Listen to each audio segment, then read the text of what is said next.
Section 1. You will hear a woman phoning to inquire about house rental. First, you have some time to look at questions 1 to 6.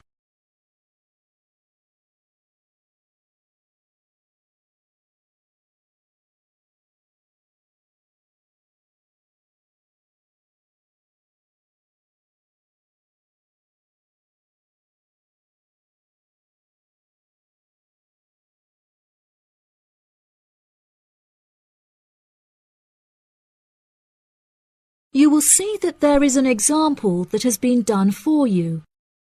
On this occasion only, the conversation relating to this will be played first. Hello. Thank you for calling Iris Rentals. How can I help you? Yes, hello there. I'm ringing just to make inquiries about renting a new property, and I came across a listing on your website that I'm interested in. Oh, yes. I'd like to find out a few more details, if I may. Yes, of course. Can I take your name? It's Mary Collins. The name of the woman is Mary Collins, so Mary Collins has been written in the space. Now we shall begin. You should answer the questions as you listen, because you will not hear the recording a second time. Listen carefully and answer questions 1 to 6. Hello. Thank you for calling Iris Rentals. How can I help you? Yes, hello there. I'm ringing just to make inquiries about renting a new property, and I came across a listing on your website that I'm interested in. Oh, yes. I'd like to find out a few more details, if I may. Yes, of course. Can I take your name? It's Mary Collins. OK, Mary. I'm just searching our system for the property details. Is there any information in particular that you were wanting?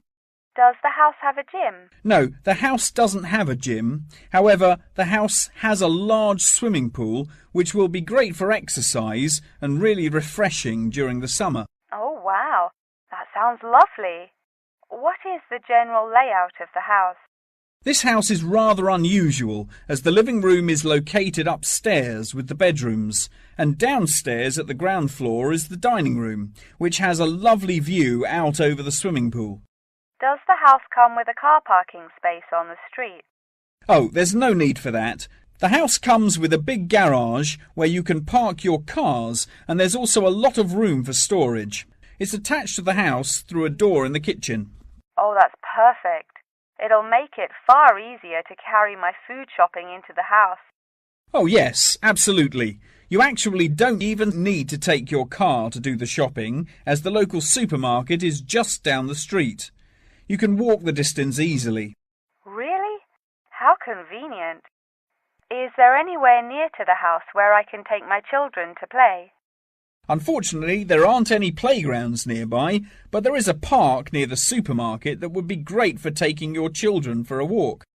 It would also be a great place for you to meet your neighbours. Yes, that's true. I love taking long walks in the park. I'm sure there will be a playground at the local school anyway. Yes, absolutely. The community has its own primary school, and there is a secondary school in the neighbouring community, so there are plenty of resources nearby for your children's education. Before you hear the rest of the conversation, you have some time to look at questions 7 to 10.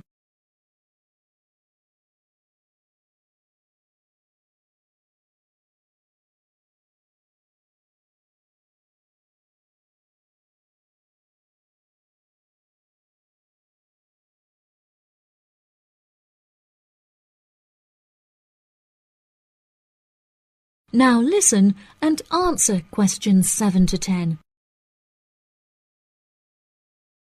Okay, great. What are the rental costs for the property? The monthly rent is $980, which is very reasonable considering the size of the house and the amenities that it has to offer. Does that figure include maintenance fees and bills? The bills are not included in that figure, but it does include any maintenance fees for the garden. That sounds like a very reasonable price. We were hoping to move on the 20th of April. Will the house be vacant for that date? The current tenants of the property are due to leave on the 20th, but the cleaners will need a few days to make sure that the house is clean and tidy. This would make the house officially available on the 23rd of April. Well, everything about the house sounds perfect. Exactly what I'm looking for. What date would it be possible to view the property? I have arranged for the tenant to leave the property on Friday, so I can show the house to prospective renters. Would you be able to make that day? Yes, I'm sure I could come on my lunch break. Would 1 o'clock be okay? I'm afraid that I have a meeting at 12:30, so I won't be able to make that time. I have available appointments at 10:15 and 3. Okay. In that case, can we schedule the appointment for 10:15? No problem. I'll book it into my schedule. If you wouldn't mind arriving 5 minutes early, that would be great, just so we can get started on time. Sure. What is the address? The postcode is GA5 8ER, and the house is number 8 on Spring Street. It's the second right off of Bath Street. Okay, that's great. Do you have any more questions? Nope. Thank you for your help. No problem. See you on Friday. Bye. That is the end of section 1. You now have half a minute to check your answers.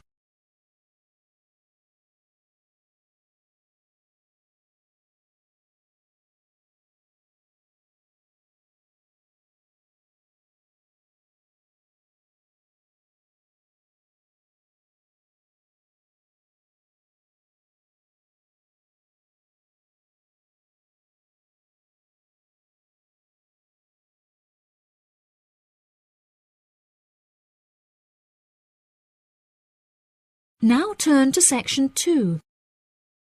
Section 2. You will hear a guide talking to a group of visitors about a national park. First, you have some time to look at questions 11 to 16.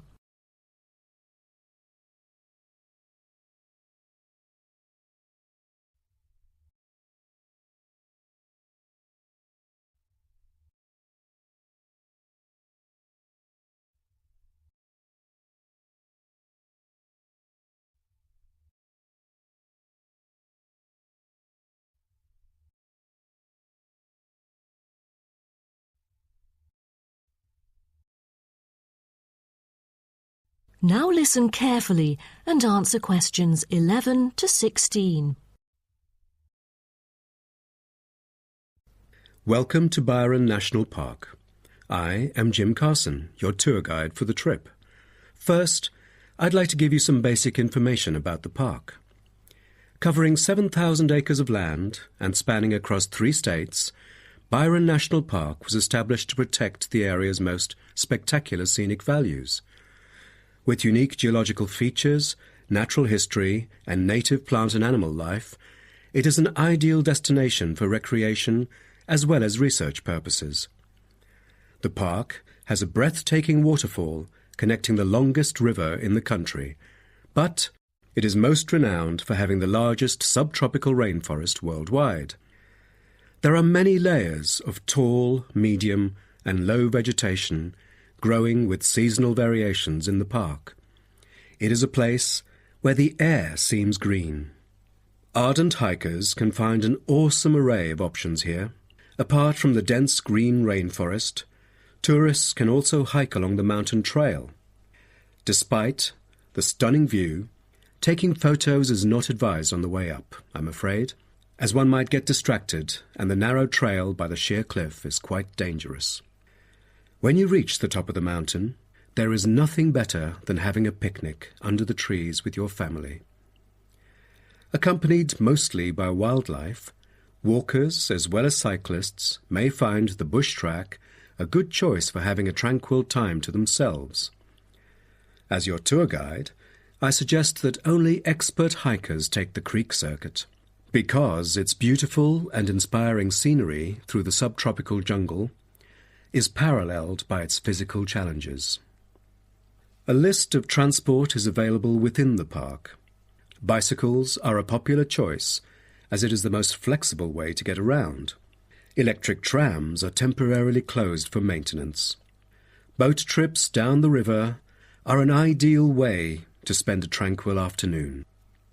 Rest assured that transport within the park is covered in the bill. Extreme sports is another highlight of the park. There are, for adventurous grown-ups, especially those who are comfortable with having a racing heart, scary as it may sound, it is actually safe to participate in extreme sports under strict instructions and close supervision. Abseiling is available regardless of the weather. It is a fun way to overcome fear of heights, gain new skills, and get an adrenaline rush. Bungee jumping and paragliding are also available, except for during the summer. At this point, you might worry about meals here. Well, even though there is only one restaurant in the park at the moment, the variety of dishes is astonishing. There are 2 meals included in the price.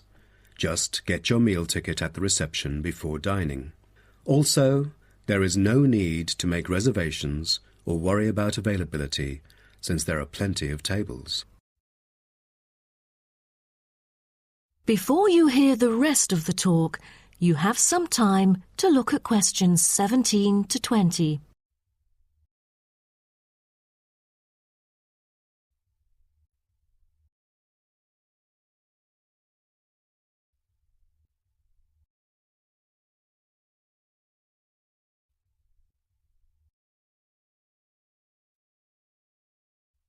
Now listen and answer questions 17 to 20. During your stay here, you might want to know what there is to do.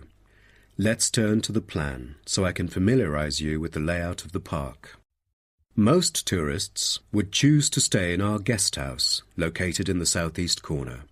It features 63 tastefully appointed guest rooms, many of which offer spectacular views of the park. You'll find a home away from home at our guest house. But for those who want to experience the natural beauty up close, there is also a campsite.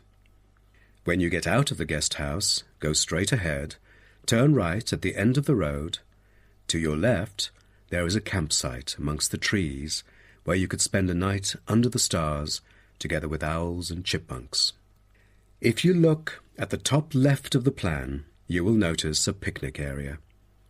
You can either bring your own food, or we can deliver food to you. Barbecue is an option. The business centre is situated directly opposite the picnic area. It provides flexible, fully serviced offices, conferencing suites, meeting rooms, and is equipped with the latest multimedia facilities. Wired, as well as wireless, high-speed internet is available within the entire premises. The centre is designed to cater to both individual travellers and corporate groups. Visitors can also go to the museum, which holds a vast collection that exhibits local history and a natural habitat. You start from the guest house, just turn left at the first conjunction, then walk past the tea house. Turn right. You'll see the museum after making the third right. Have you found it? Pretty easy, right? To spend a delightful afternoon with a book and a fresh cup of coffee, you can go to the only cafe in the park. From the guest house, you go straight, then take the second right, and you'll see the cafe right in front of you. You might want to check out our all-season tennis court, which offers instruction for all ages and skill levels. It is located right opposite the cafe. That is the end of section 2. You now have half a minute to check your answers.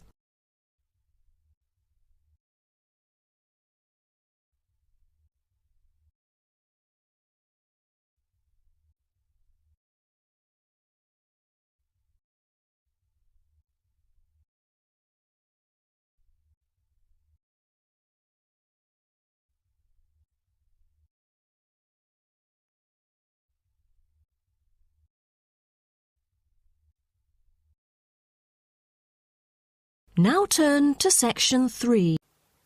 Section 3.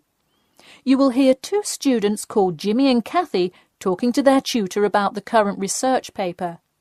First, you have some time to look at questions 21 to 25.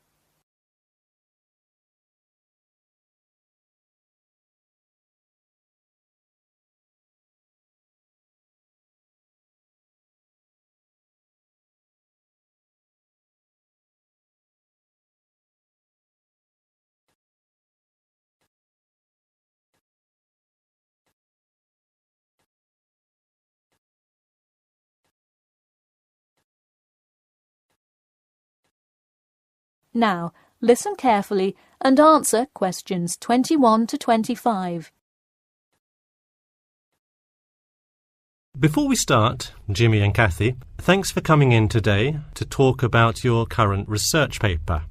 Well, I will also give you some suggestions for your future presentation later. That's great. OK, I've read the introductory chapter, and so far I like where you're going with your research, you two. Thanks. What did you think of the procedure section? I haven't got there yet.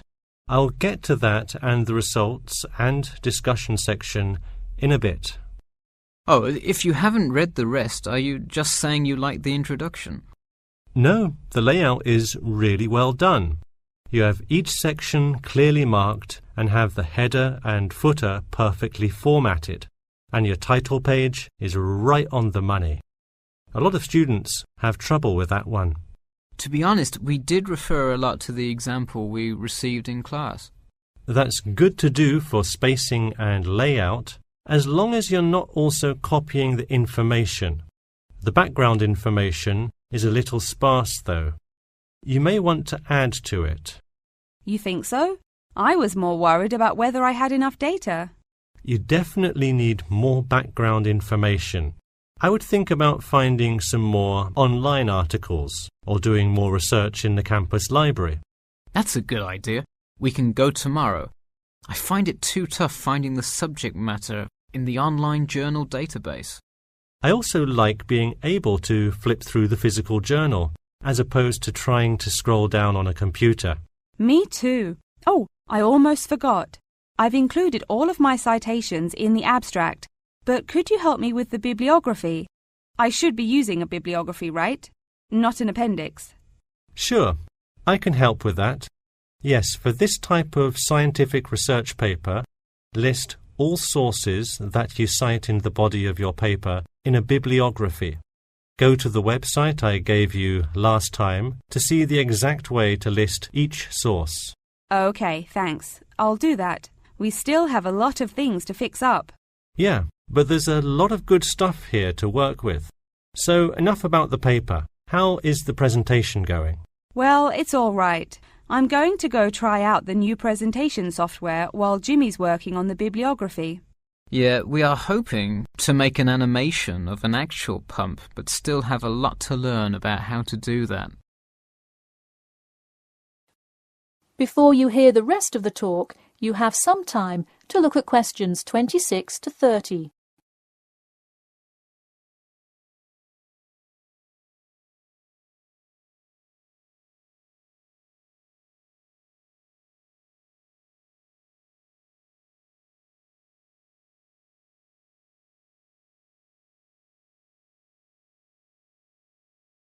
Now, listen carefully and answer questions 26 to 30. Who would have thought before we started this project that we would be able to recreate the motion of a pump? This stuff is just so interesting. So glad to hear it. Yeah, I am glad I took engineering this semester. I would definitely like to keep up with it. You know, there's an organisation called the Machine Engineer Society. You should look into joining it. You'd need to score well in your engineering class to qualify, but I think you can do it. Interesting. I will definitely check it out. I would really like to get in contact with some professionals in the engineering field to find out more. I don't really know anyone in the field now, though. I think if you keep meeting people in your classes and professors, you'll be able to get in contact with some really helpful people. Well said, Jimmy. If engineering pumps is something you both are specifically interested in, make sure you stay up to date on new developments. In fact, you could visit the local water treatment facility periodically to see what new developments are going on. That may be a good way to get some practical experience. Well, I don't think they would let you handle any equipment by just visiting the facility. If you really want to get your hands dirty, so to speak, I would recommend instead seeking a summer internship. Wow, you have so many helpful suggestions for getting a leg up. Now, if only you could tell me how to get my work published. Wouldn't that be nice? Well, honestly, all you really need to do is, once you have a dissertation, present it. Present it often and to many audiences, and once you get feedback, adjust it. You'll get published one day. Wow, this meeting has been truly inspiring. Thanks for your help. That is the end of section 3. You now have half a minute to check your answers.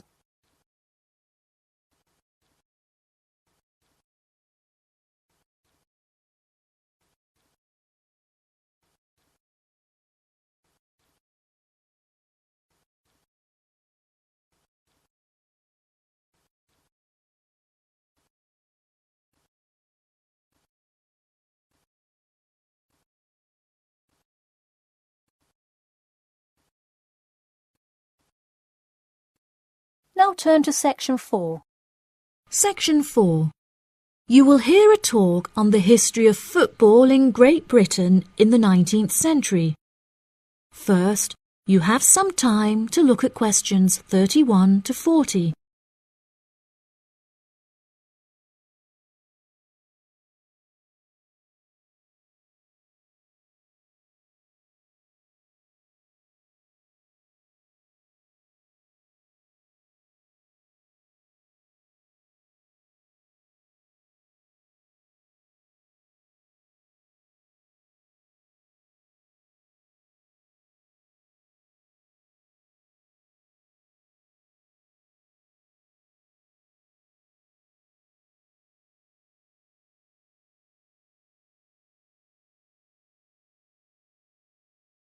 Now listen carefully and answer questions 31 to 40.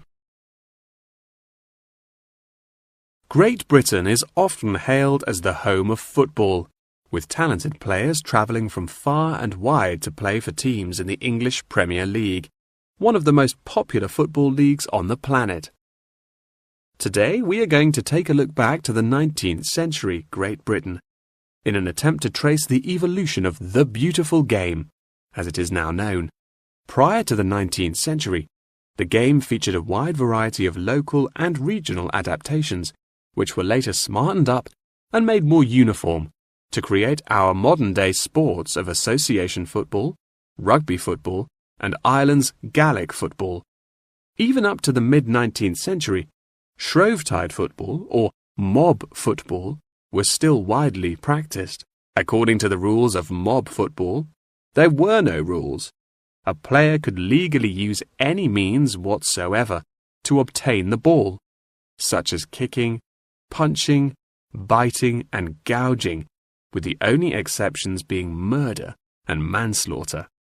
These games may be regarded as the ancestors of modern codes of football, and by comparison with later models of football, they were chaotic and had few cooperation.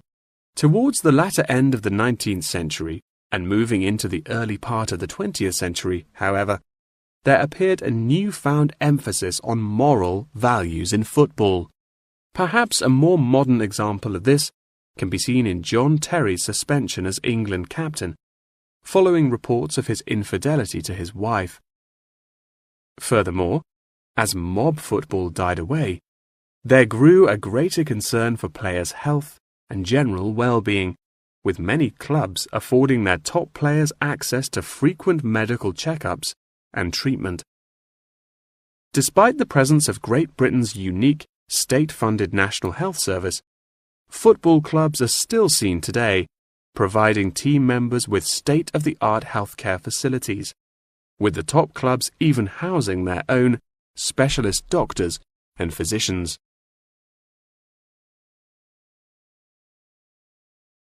Today, football is a key feature of school children's day-to-day education, particularly for boys.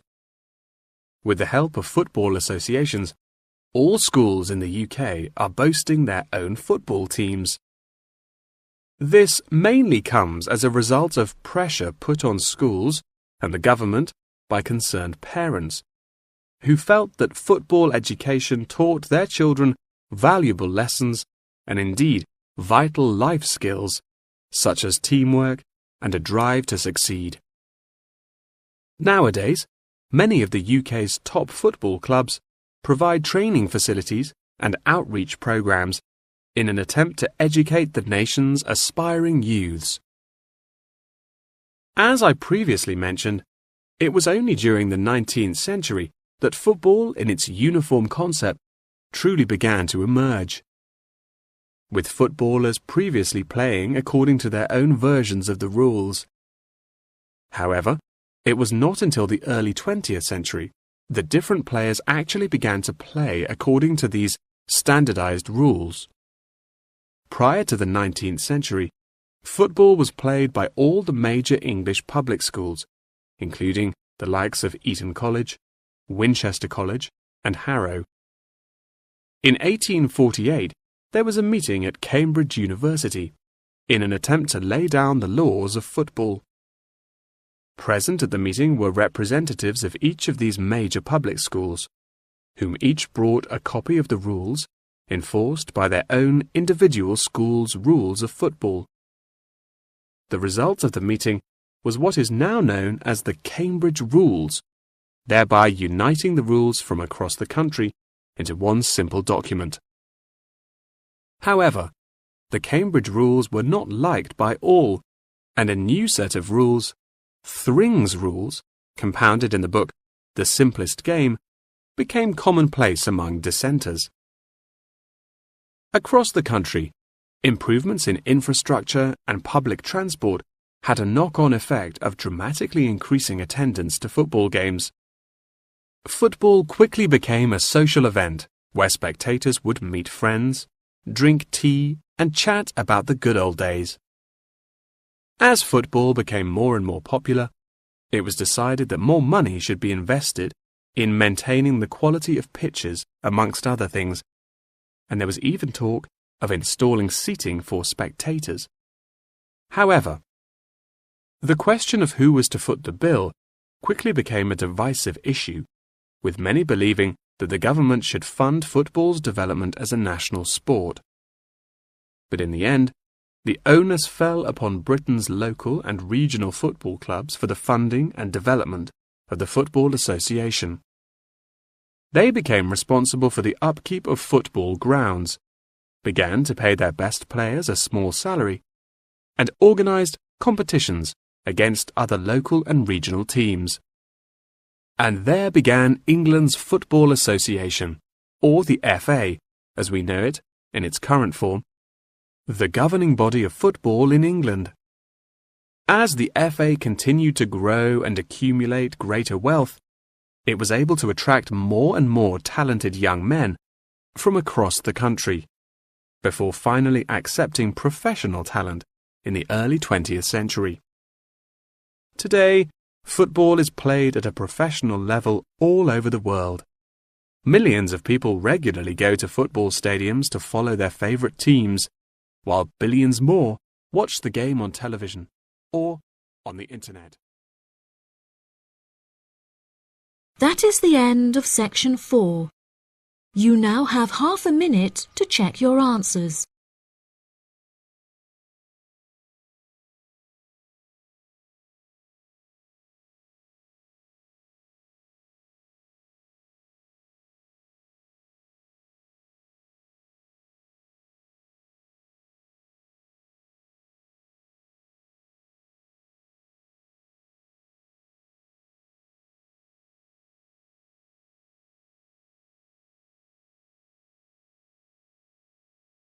That is the end of the listening test.